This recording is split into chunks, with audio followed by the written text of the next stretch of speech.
రాజేంద్ర అక్క అక్క బాగున్నారక్క? బాగున్నా. ఎక్కడున్నావు? అక్క బెంగళూరులో ఉన్నానక్క. ఓ బెంగళూరు. అదే ఇక్కడ పీజీలు స్టార్ట్ చేస్తున్నానక్క, ఒక 2 పీజీలు అవి కట్టిస్తున్నానక్క. ఓ ఇక్కడ లేవా నువ్వు?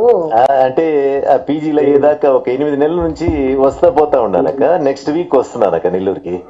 ఓ ఓకే ఓకే సరే. అక్క అక్క అక్క సరే, ఎందుకు చేశానంటే చెప్పండి అక్క. నువ్వు ఇప్పుడే చెప్పొద్దు. లేదు లేక ఎవరికి చెప్పను లేక నాకు కొంత అర్థం అవుతా ఉందక్క.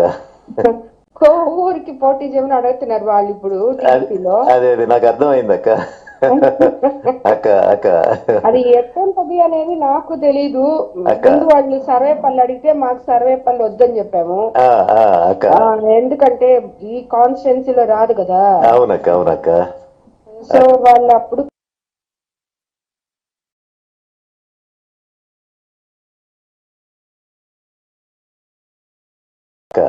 ఇప్పుడు ఆయన మానేశాడు, మళ్ళీ వెనక్కి పోయేశాడు. ఆయన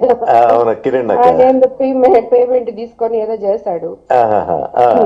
మనమైతే ఇంకా వాళ్ళు వెనక పడే ఉన్నారు, మమ్మల్ని వదలటం లేదు ఎవరు. రోజు ఇంటికి వస్తారు, ఫోన్ల మీద ఉన్నారు. నాకు కూడా ఇష్టం లేదు మారడం అసలు. ఫస్ట్ నుంచి నాకు ఈ పార్టీ ఇష్టము, దానివల్లే. కానీ మరీ వాళ్ళు ఈ మాదిరి చేసేటప్పుడు అన్నని కన్విన్స్ చేయలేకుండా అన్న ఒకటే మాట్లాడుతున్నారు. అంటే నాకు ఇంకా అవమానం జరిగినా మళ్ళీ నువ్వు దాంట్లోనే ఉండమంటావా? నేను ఉండను అన్నారు. సరే గమ్మున అయిపోదాము అని చెప్పా నేను. అంత చేతగాంతనంగా నేను ఎందుకు ఉండాను? నాకేమి రాజకీయం అవసరం లేదు, పోటీ చేస్తా నేను. గెలిస్తా, ఓడిపోతే ఓడిపోతా, తర్వాత క్వైట్ గా అయిపోతా నేను. అంతేగాని పోటీ చేయకుండా నేను ఉండను అంటున్నాడు ఆయన.